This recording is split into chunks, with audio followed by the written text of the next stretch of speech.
cède maintenant la parole au député de Saint-Hyacinthe. Monsieur le député. Merci, Monsieur le Président.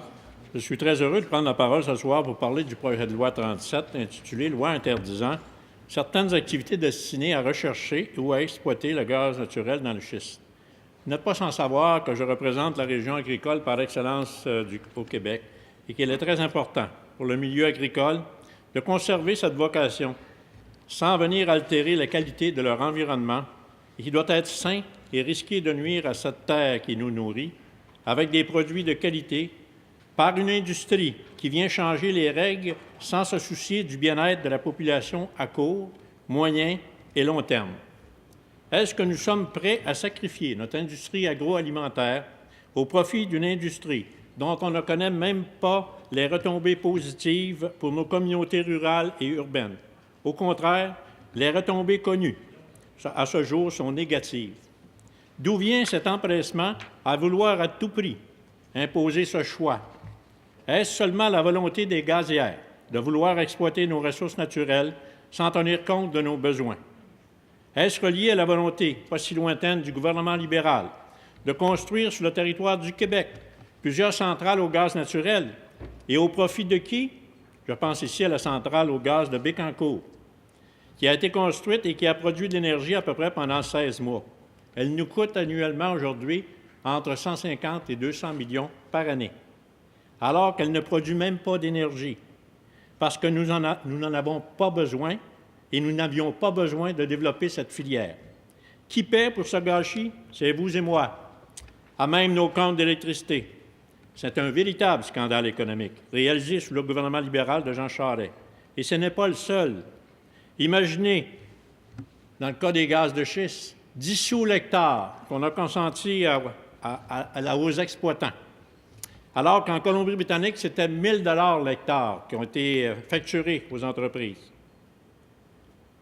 J'ose espérer que les gens qui nous écoutent ce soir via le canal de l'Assemblée nationale en prendront bonne note. Heureusement, la population et les organismes sont montés aux barricades et empêché que cette erreur ne se propage.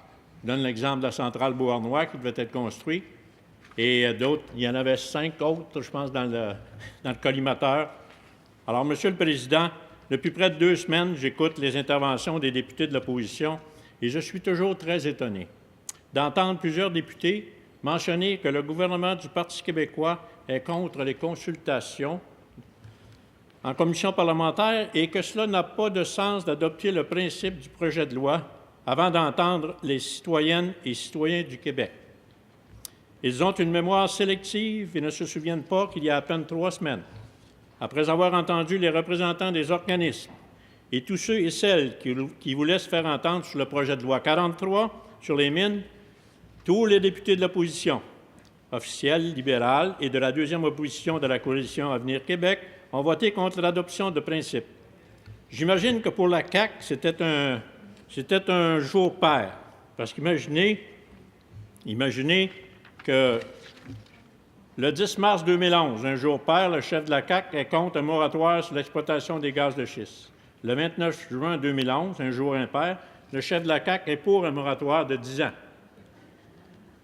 La plateforme électorale de la CAQ en 2012 a été écrite un jour impair.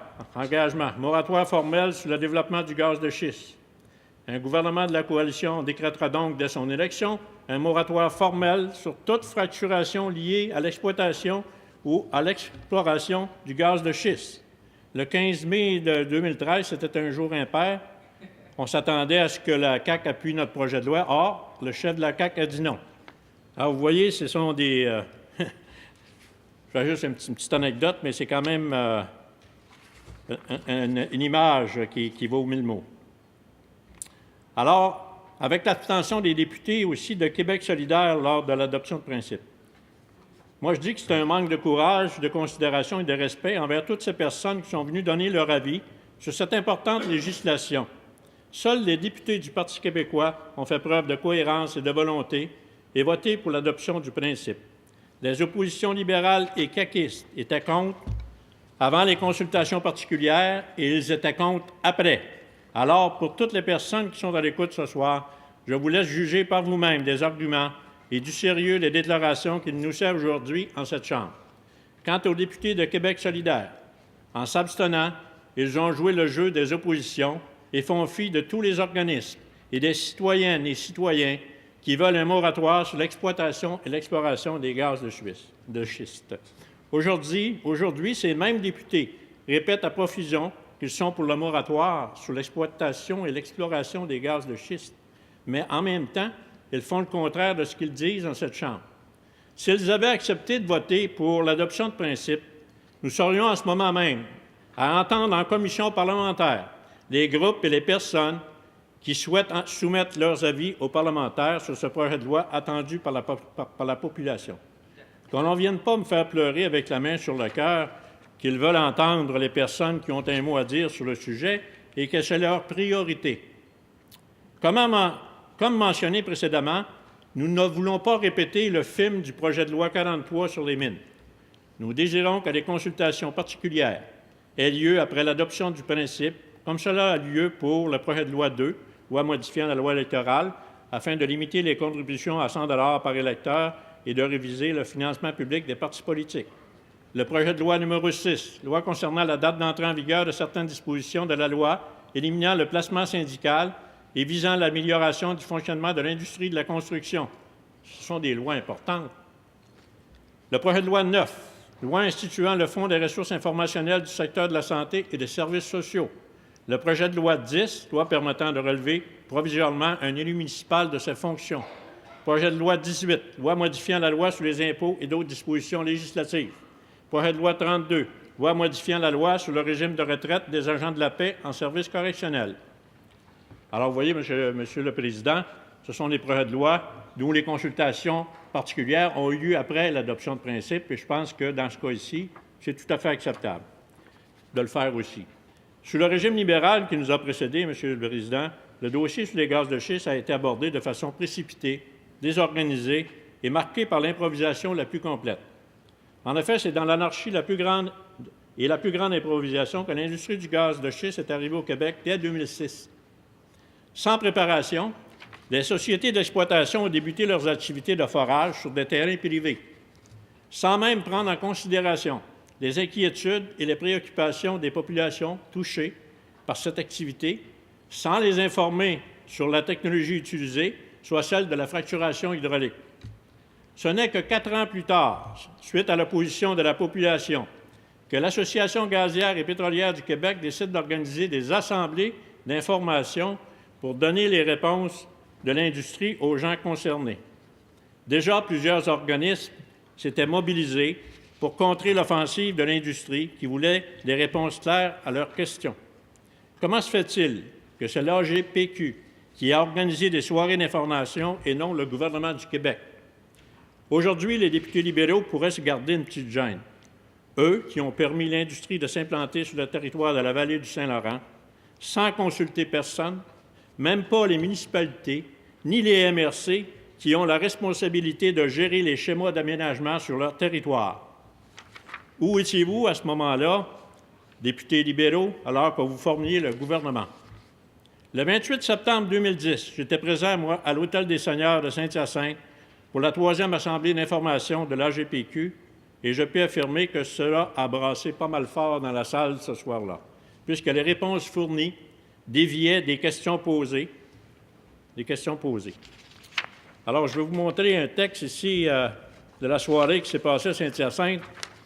Ça a apparu dans le courrier de Saint-Hyacinthe le 28 septembre 2010. Le peuple a parlé fort. Le peuple a parlé fort. Les gazières ne savaient plus sur quel pied danser.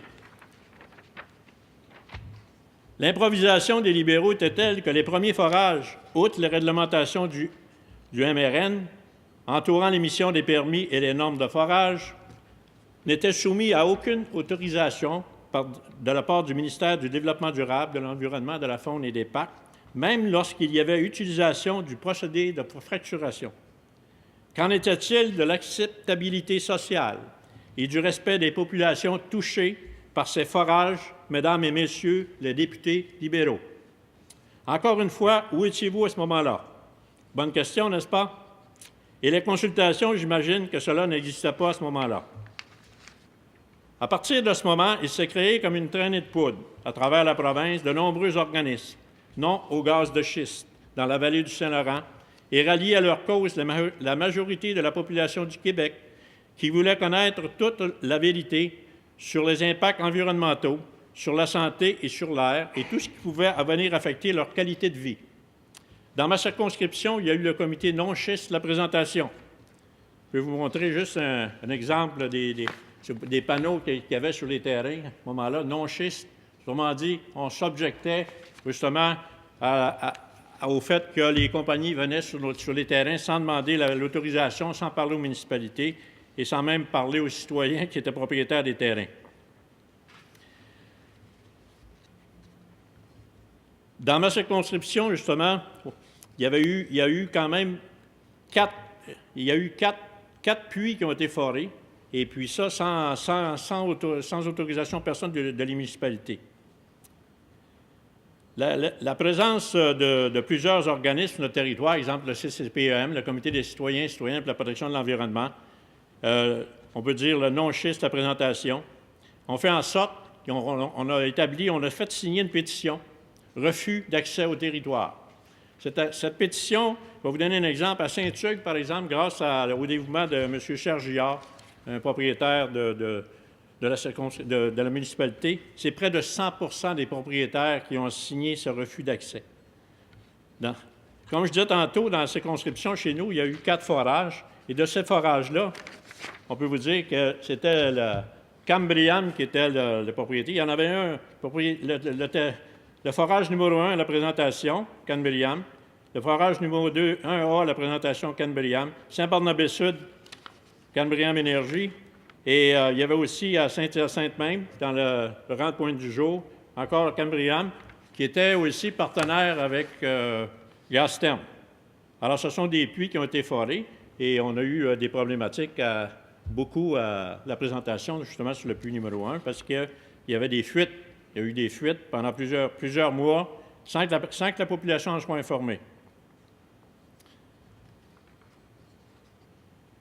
Il y a eu des manifestations nombreuses sur notre territoire. Il y a eu des pétitions signées, des résolutions municipales dont j'en ai ici de plusieurs organismes, OBV Yamaska, Collectif d'action populaire Richelieu-Yamaska. On a aussi la MRC des Mascoutins, la Ville de Saint-Hyacinthe et plusieurs autres organismes qui ont signé des pétitions, qui ont envoyé des résolutions justement pour contrer cet envahissement pour les gaz de schiste. Vous savez, le Parti québécois, le gouvernement du Parti québécois a une nouvelle approche fondée sur la cohérence, la rigueur, la recherche des connaissances scientifiques. Un moratoire qui s'inscrit dans une stratégie globale et cohérente face aux gaz de schiste. À l'écoute des préoccupations des citoyens, le gouvernement du Parti québécois, tel que promis lors de la dernière campagne électorale, a mis de l'avant le projet de loi 37 pour instaurer un moratoire sur l'exploration et l'exploitation du gaz de schiste dans la vallée du Saint-Laurent. Ce moratoire n'est pas une mesure unique et indépendante en soi. Il s'inscrit dans une approche rigoureuse, cohérente et globale, élaborée par le Parti québécois pour permettre au gouvernement de prendre une décision éclairée dans le dossier au bénéfice de l'ensemble des Québécoises et des Québécois. La stratégie du gouvernement comprend plusieurs aspects additionnels à ce projet de moratoire. Ainsi, un nouveau BAP sera mandaté une fois le rapport final des études environnementales stratégiques déposé. Ce nouveau mandat du BAP sera nécessairement mieux outillé pour réaliser ce mandat qu'il ne l'était lors de la première commission d'enquête. C'est par souci de cohérence avec le mandat à venir du BAP et de la démarche scientifique en cours et tel que le recommandait la première commission du BAP qu'un moratoire sur les opérations de fracturation dans le but d'exploiter le gaz de schiste sera mis en place, le temps que le deuxième BAP puisse mener des travaux à terme, ainsi éclairer le gouvernement pour lui permettre de bien cerner les enjeux en cause dans ce dossier. De plus, puisque l'une des préoccupations les plus importantes soulevées par les citoyens de la vallée du Saint-Laurent portait sur la protection des sources d'approvisionnement en eau potable, notre gouvernement a encore une fois prouvé son écoute attentive de la population, puisqu'une réglementation complémentaire sera mise en place par notre gouvernement afin d'assurer une protection adéquate des sources d'eau potable et de nos concitoyens.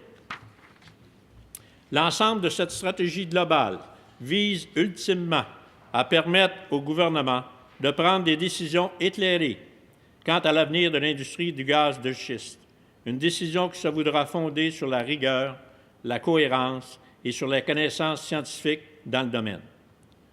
Un deuxième BAP générique sur l'industrie du gaz de schiste suffisamment documenté pour bien mener à terme son mandat. Notre gouvernement a déjà annoncé ses intentions en février 2012 sur le dossier des gaz de schiste. Nous confirmons de nouveau notre intention de mandater de nouveau le BAP pour réaliser une deuxième enquête sur l'industrie du gaz de schiste. Dès que le rapport final des EES sera complet, il sera transmis au BAP, de même que son nouveau mandat, pour lui servir de base scientifique pour son enquête. Une réglementation complémentaire pour protéger nos sources d'eau potable, le règlement sur le prélèvement des eaux et leur protection, basé sur le principe de précaution et de prévisibilité.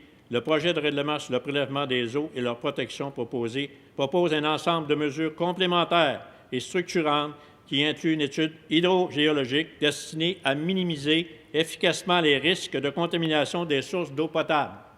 On sait que l'exploration des gaz de schiste fait en sorte, j'écoutais tout à l'heure le député de Beauce-Nord mentionner que c'est simple, hein, on fracture hydraulique, on envoie de l'eau, on envoie sous pression, sous haute pression, puis on fracture la roche.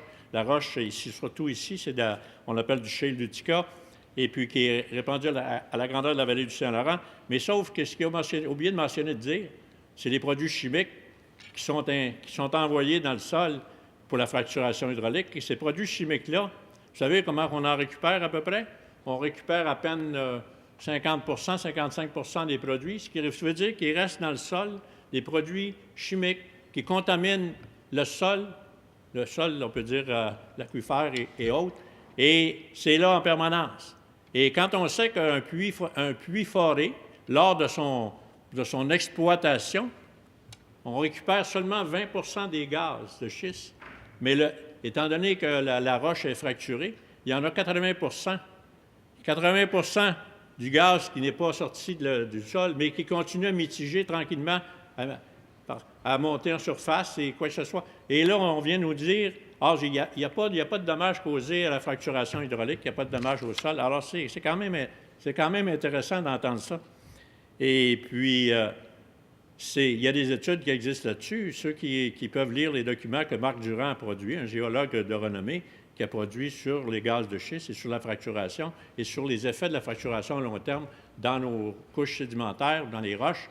Et vous allez voir que c'est quand même des choses qui sont importantes, qu'il ne faut pas négliger.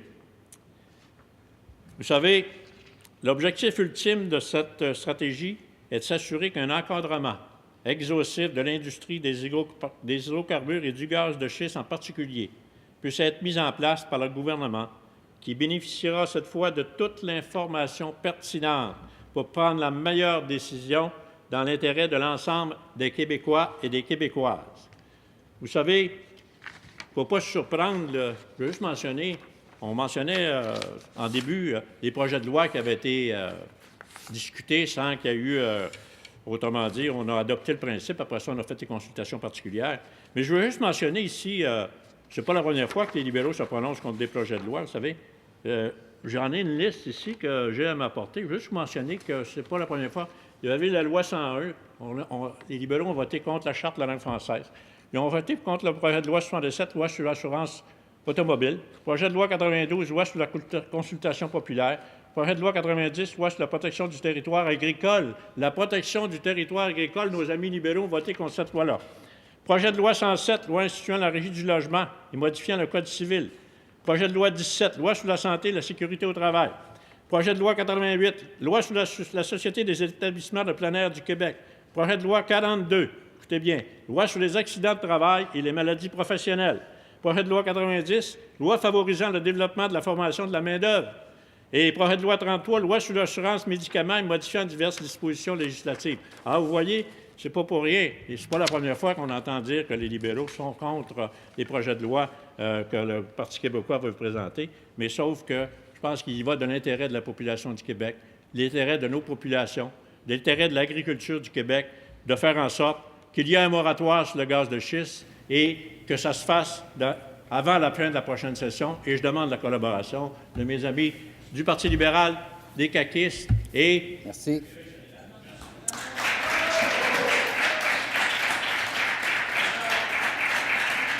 Merci, monsieur le député de Saint-Hyacinthe.